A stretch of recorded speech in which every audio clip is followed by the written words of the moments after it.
அவர் அவர்களிடமிருந்து விடை பெற்றுக் கொண்டு இறைவனிடம் வேண்டுவதற்காக ஒரு மலைக்கு சென்றார். மார்க்கு 6:46.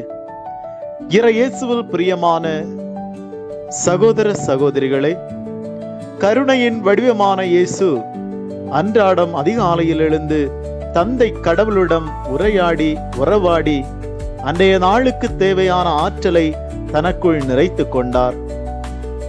என் கூடவே இரும், நீ இல்லாமல் நான் வாழ முடியாது என்று தந்தை கடவுளிடம் தெரிவித்து இறையாற்றலால் ஞானத்தால் வழிநடத்தப்பட தன்னை அவரிடம் அர்ப்பணித்து தனது நாளை தொடங்கினார்.